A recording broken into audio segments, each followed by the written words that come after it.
All right, we are back. This is Creativity is the Cure. I am here once again with my good friend, Victor Yerrid. How you doing, Victor? I'm doing great, Malcolm. It's a delight. It's a pre-delight to talk to you because we're just starting, but I'm pre-delighted.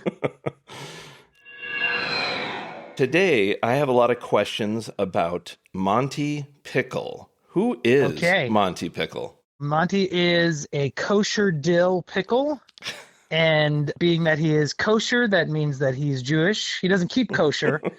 He is kosher. So this is a show about a character which is really just exploring Jewish joy and spreading positivity around Jewish people and Jewish culture. That's wonderful, especially at a time on planet Earth when things are a little askew, I would say.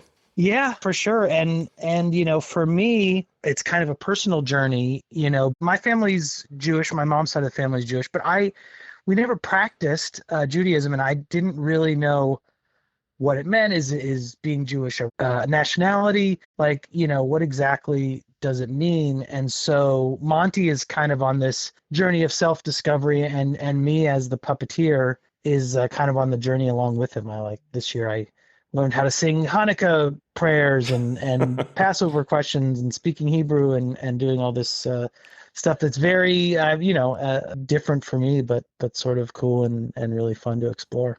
That sounds like a fantastic learning experience for everybody involved, including you. Yeah, and Monty's he's that sort of kid point of view so that people can kind of learn along with him, but also he's kind of, the hope is that he becomes kind of a role model for young Jewish kids to see themselves represented, somebody they can identify with. And, I have not come across, obviously you would be an idiot to be completely unaware of anti-Semitism, but I just haven't been that directly affected from either side. I haven't been attacked for being Jewish. Right. I don't hang out with people that, talk badly about Jews. It's been something that I'm aware of, but not really confronted with.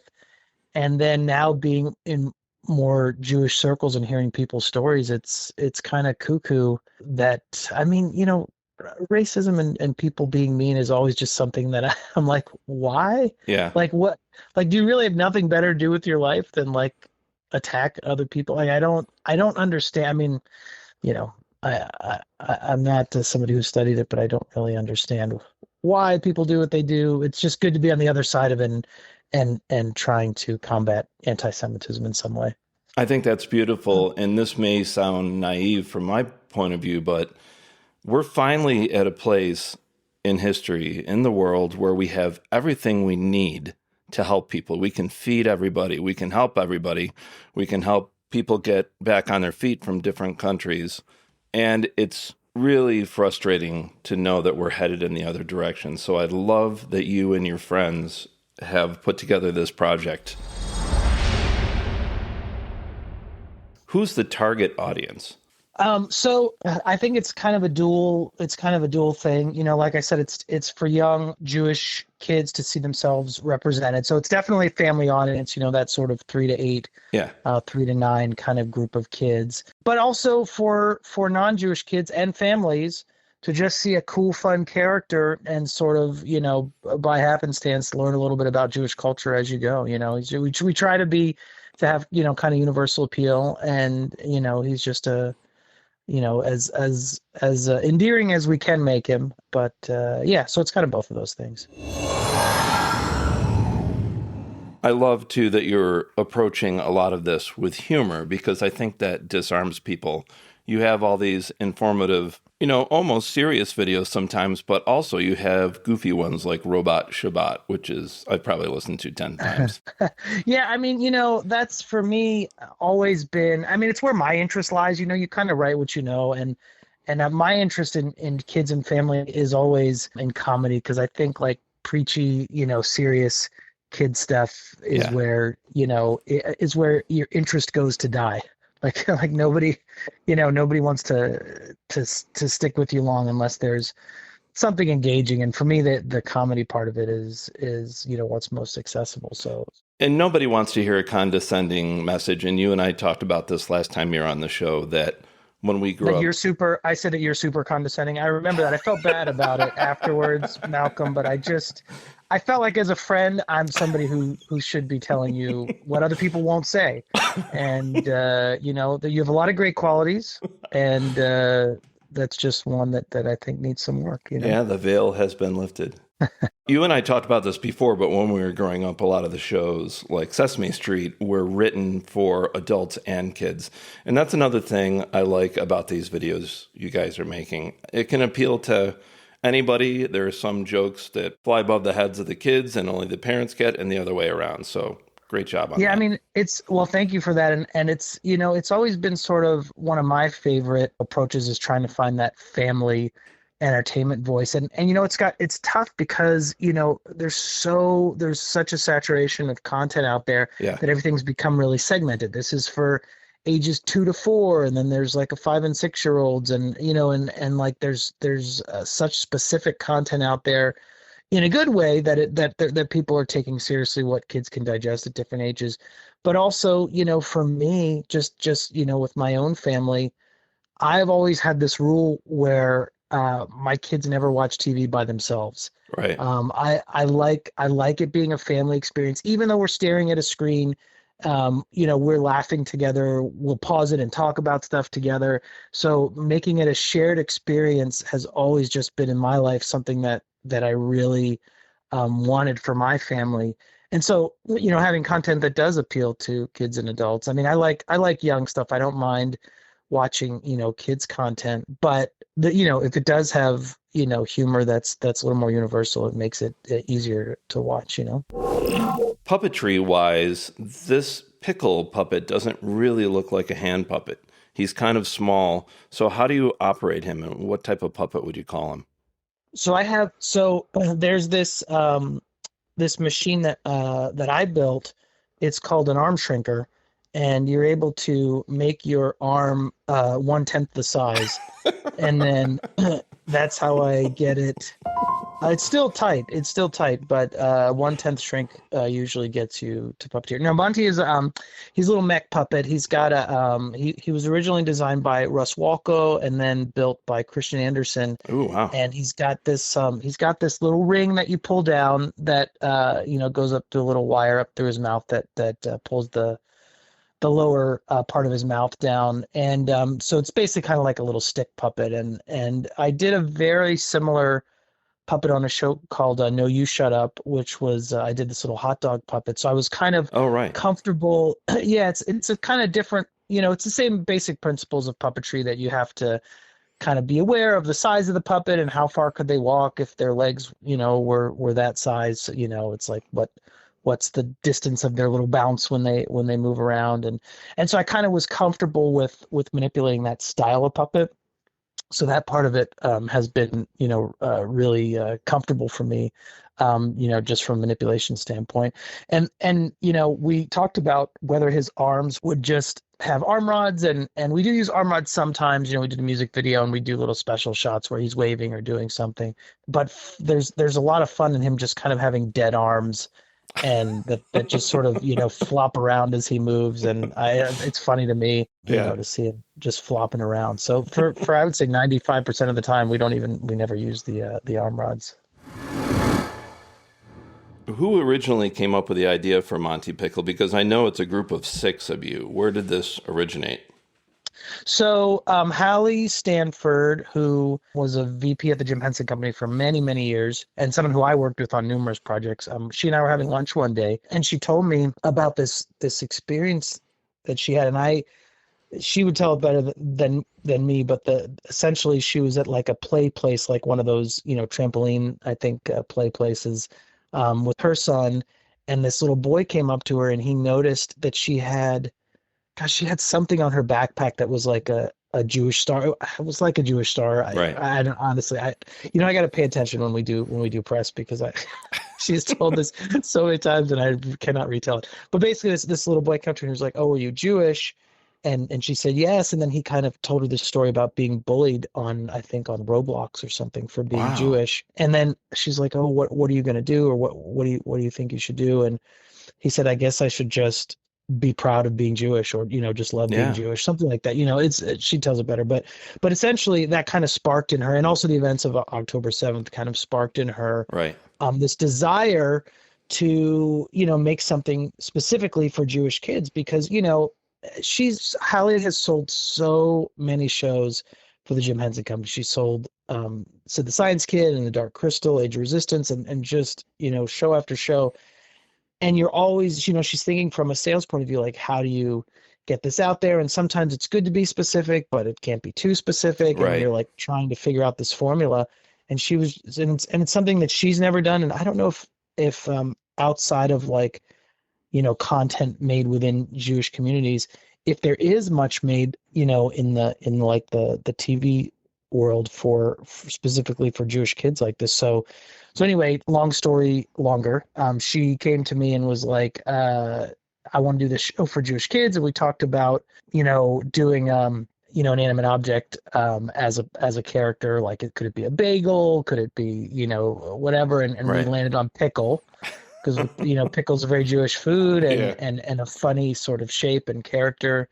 And then she reached out to Ben Lehman, who's been the executive producer of Sesame Street for a bunch of years. Was an executive producer there, and then lastly, the fourth member of our team is Elise Allen, who's a writer in kids and family, and showrunner, and has been for many years. So the four of us started just meeting weekly and like, well, what could this show be? How can we make it? And we decided that what a lot of companies are doing now is just keeping it YouTube friendly, just Right. rather than trying to pitch it to a bunch of streaming services or networks.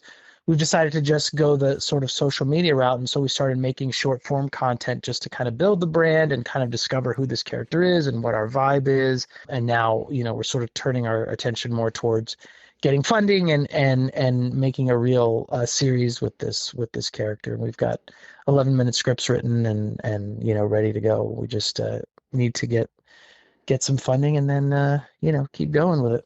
I saw two other names on your website, Todd Schatz and Jill Hotchkiss. What do they do to help you guys? So also very important and great human beings and great members of the team. Todd is a Jewish educator. He has this program called Hebrew Helpers, and he helps get kids ready for their bar and bat mitzvahs, and is also a producer on the show. He works in television as well, and has produced movies and TV.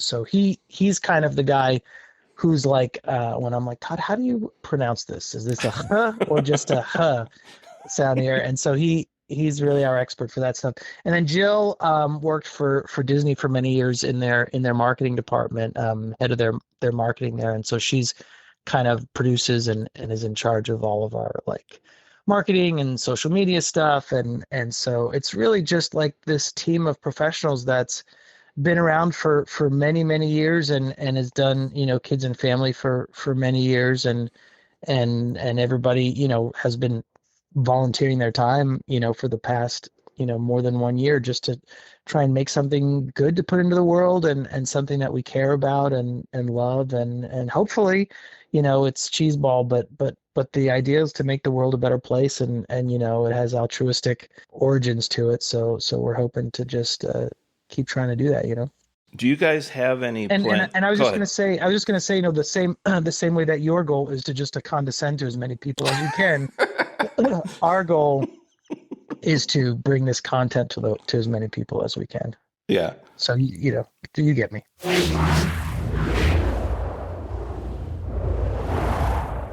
Do you guys have any events coming up, or do you plan to do any live performances with Monty?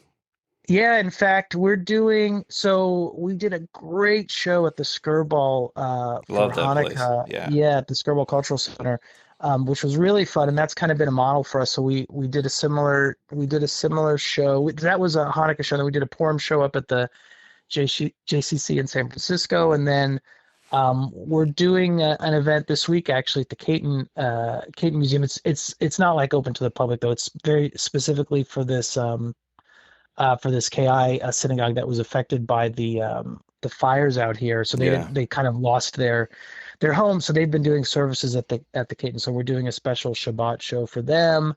But then we're going to be back at the Skirball for National Puppetry Day. We're just going to have a little booth there saying hi to kids, and then hopefully be back again for their Hanukkah show. You know, we are doing little live events, but we're still just starting to build that side of things. So if people want to learn more, I see that you're on, tell me if this is correct, Facebook, Instagram, Correct, TikTok, yes. and then what's your website? And then and YouTube also, which is probably the best way to see our content, because it's, you know, in the beautiful horizontal format that old people like me prefer to watch things in. But yeah, we do have a MontyPickleShow.com, which also has links to everything. And if anybody out there just wants to support, there's a connections, there's funding links on there as well through Reboot, which is the company that takes all our nonprofit donations and everything. But yeah, everything's on the website there, MontyPickleShow.com. Right. And if anybody wants to hire Monty as a special guest, I see you have an email, themontypickleshow@gmail.com, right? Does it say that on there? I got to fix that. It's just MontyPickleShow@gmail. There we do have that email with the before it, but I think we've phased that one out. So thank you for alerting me in your condescending way that I need to update my website. All right, I've got 2 more questions, and I was wondering if I could ask these questions to Monty the Pickle. Okay, hang on one second. Let me see if I keep him in this bag. Hang on. Yes, he usually cannot breathe when he's in the bag, so he'll be right on. Hang on. Hello, hi. Sorry, that was great. I just came back. It's like a shock to my heart every time. Hi, Monty. I felt like I was gonna die. Hi. Who am I talking? Oh wait, I can look at the phone. It says Malcolm Moray. Malcolm Moray? Close. Moore. It's Malcolm Moore. Yes, thank you. Malcolm. Hi. So nice to meet you, Monty Pickle. I just have 2 quick questions for you. The first one, I'm going to read a quote from a poet-author named Ambrose Bierce. And okay. He once said, "Life, a spiritual pickle preserving the body from decay." How would you respond, Monty?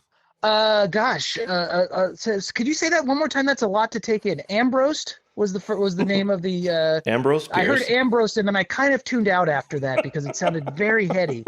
And then what did he say exactly? He said, "Life, a spiritual pickle preserving the body from decay."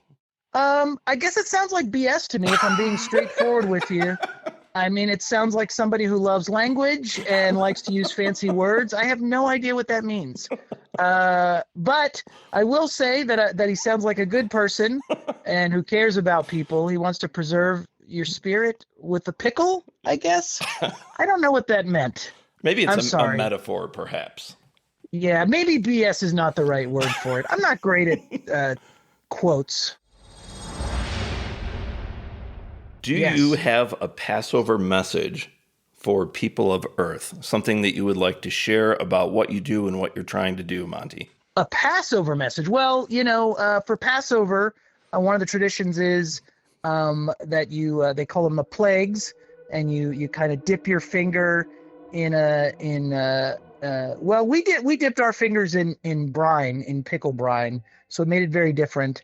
And you're supposed to, there's certain things that you mention, the different plagues. And I would say, don't be afraid to do the lesser known plagues, like itchy sweaters is one of the plagues. I feel like a plague on humanity. Also, squeaky carts at Costco. That's a plague. Babies crying I wouldn't call it a plague, but I would just say that, if your baby's upset, maybe, take them out of the restaurant and calm them down, out in the front, and then bring them back in. Because there are other people there. I feel that I did not do a great job in this interview, Malcolm. I want to apologize. You asked me questions that were beyond my scope. No, I do have a better message for Passover, which is just spread love, be kind to people, and know that everybody out there has their thing that they're dealing with. You have your thing, And if we all kind of take care of each other and just share a whole bunch of love and hugs, the world's going to be way better. So do that. Beautiful. Well, I'd just like to thank you, Monty and Victor Yerrid, for talking to me today. I just got to go back in the bag now. Goodbye.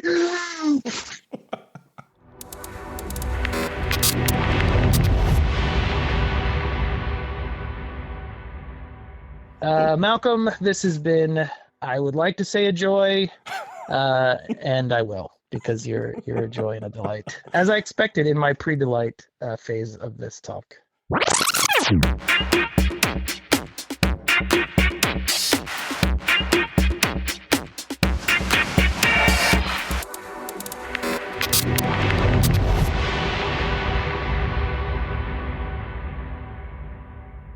Hello, my name is Jefferson De Leon, and I am a scientist in the biotech sector and a comedy musician, and I am a proud sponsor of the Creativity is the Cure podcast, because creativity is central to who I am and what I do. Check out my creations on my website, jeffersondeleone.com. That is JEFFERSONDELEONE.com.